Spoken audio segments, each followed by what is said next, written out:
Good morning, everyone. I'm Reverend Renee Sosanna Olson, and today I wanted to do a video. It is December 13th, so I wanted to do sort of a pre-video for the upcoming holiday season for Yule, Christmas, summer solstice, whichever holiday you support or practice, I should say. And I wanted to talk a little bit about charms and wards. So we're going to have a little discussion about charms and wards, and I want to talk about Yule. So, pull up your chair, sit for a minute, and let's have a good conversation. Okay, so as many of you know, I am a torchbearer and a key bearer for the Covenant of Hecate. I am the founder of Sanctuary of Hecate Bremo. I have a website, By Her Fires, and hecatebremo.org, where I house different things for sale, different things for free for you to download in order to help engage with my audience. There's been some concern if it was inclusive enough. So I wanted to start out by, let's just cover something basic like Christmas time, right? It's pretty much a universal holiday. No matter what we call it, this month of the year, there's celebrations throughout all sorts of cultures. But my focus specifically is for Yule. It's one of my favorite holidays. I like Yule, I like Beltane, I like Imbolc. Those types of solstice-oriented celebrations really appeal to me. So this time of the year, what we're really focused on is, for me anyway, is December 21st. And I know I'm going to get those going. The equinox isn't the same every year. I get it.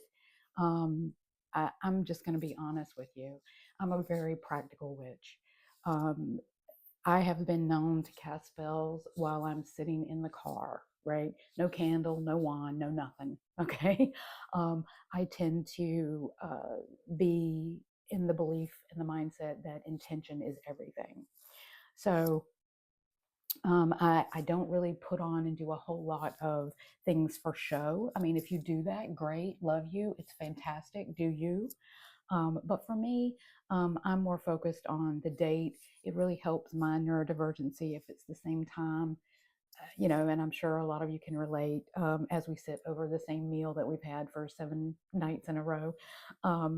It really helps me to keep things as constant as I can. So for me, I celebrate on the 21st. It is the celebration of light overcoming darkness. So it is the rise of the sun. And when we look at it that way, we can completely see how all these sort of celebrations, myths, whatever you want to call them, how they all came together because this celebrates the birth of the sun, right? The birth of the sun. So we can totally see how that might be translated to the birth of the son. So in my opinion, this is a great time for all of us to come together. We know of the pagan origins of many of the things that are celebrated here during this time of year: the Christmas tree, the Yule log, all of those things.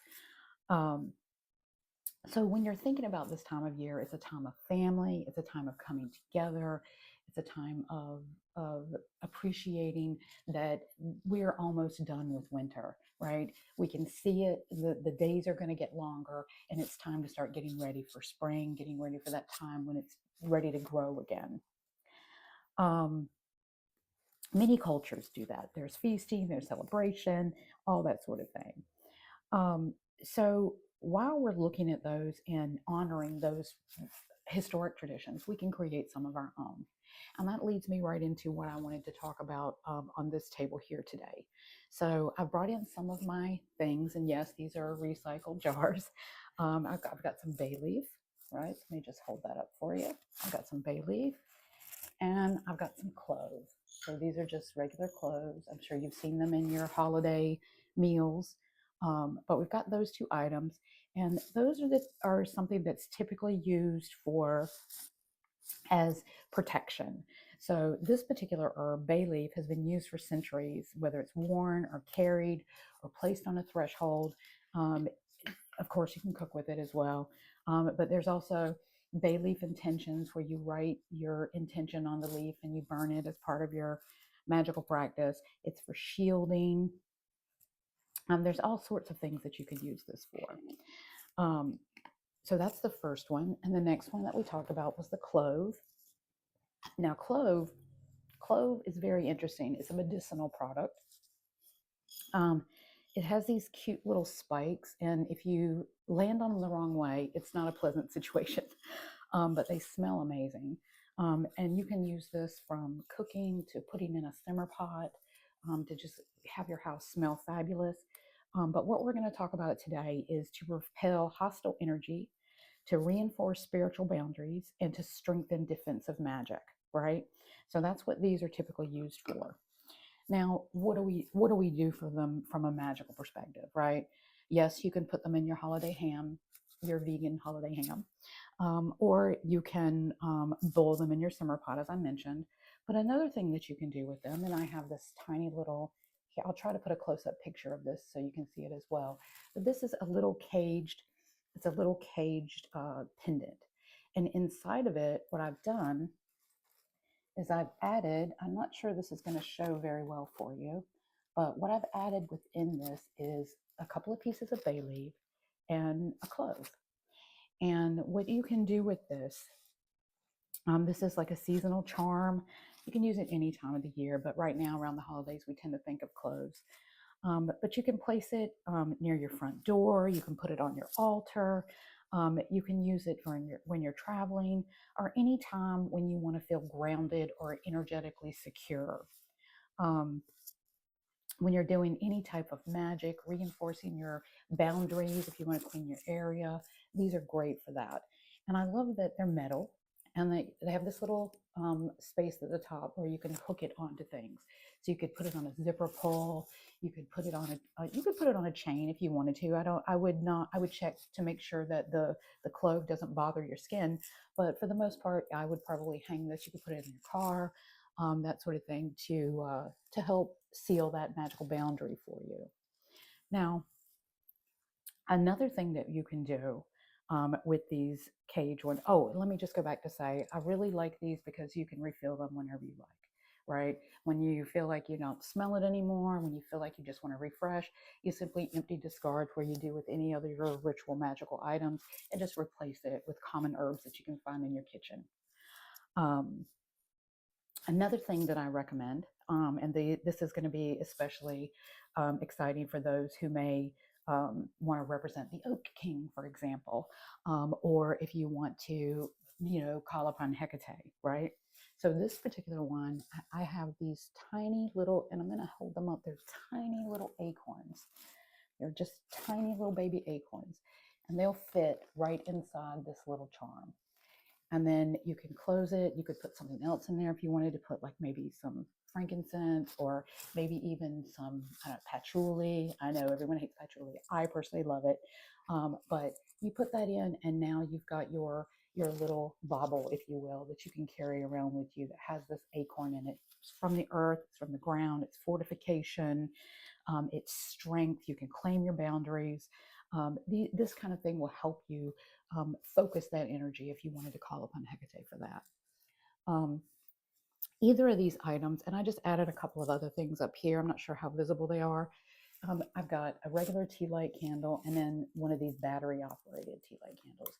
I wanted to call this out because there's a lot of gatekeeping out about how you can only do magic if you have, this is a love spell, you have to have a red candle. This is a whatever spell and you need a blue candle. Money spells need green candles.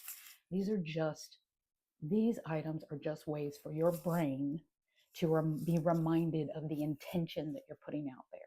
If you can remember that a purple candle means money for you on this spell, and you like a purple candle, go get yourself a purple candle. Okay, you do not need to worry about that strict guidelines. I remember seeing a meme recently that said, we can't possibly go and put the solstice out. We've been waiting for 10 years, but it's raining, so we're not going to go outside. No, okay, no. You can do whatever you need to do. Cast your spells with Cheeto dust on your fingers if you got to. That's just the way it is. Okay, So these two items are the same for intentions for me, right? If I were to say I wanted to put this in this, right, I wouldn't want to put this burning candle in this wooden altar. I'm not sure if this is on screen very well, but in this wooden altar, I would never put a burning candle, but this candle works just as well. I would recommend doing it, whether it's something fancy, that you've purchased, whether it's something simple, or whether it's something traditional. All of these have the same amount of energy.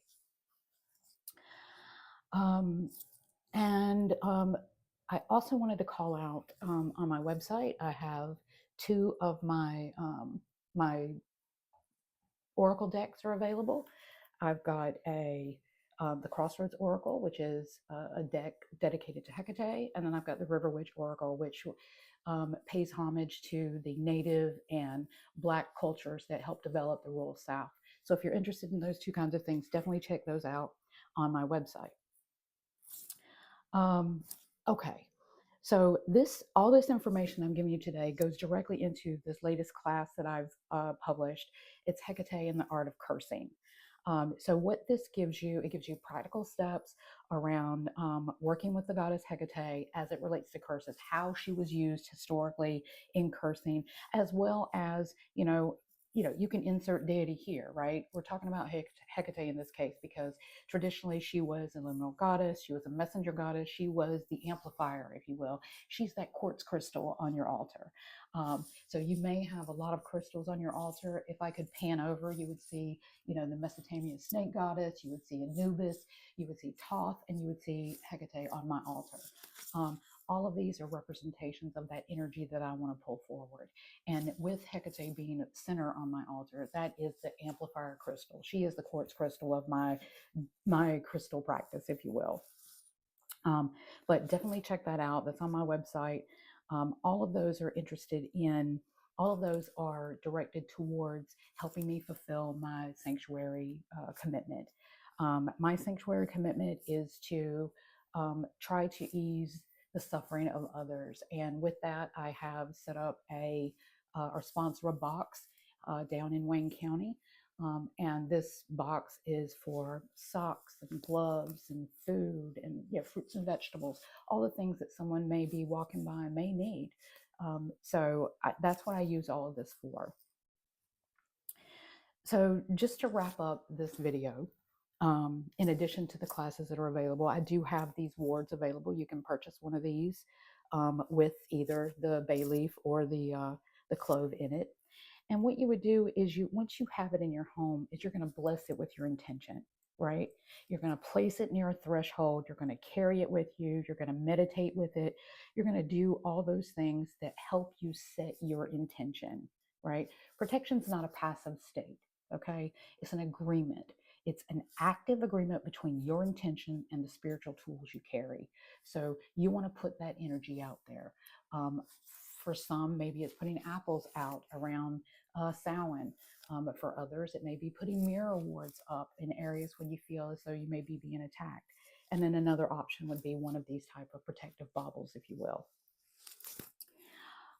So with that, no matter what tradition you follow, Yule, Christmas, midwinter, no matter what you follow, just be positive to one another, be happy to one another, give for the sake of giving, right? Be one of those people that you can hold your light out and shine it for other people.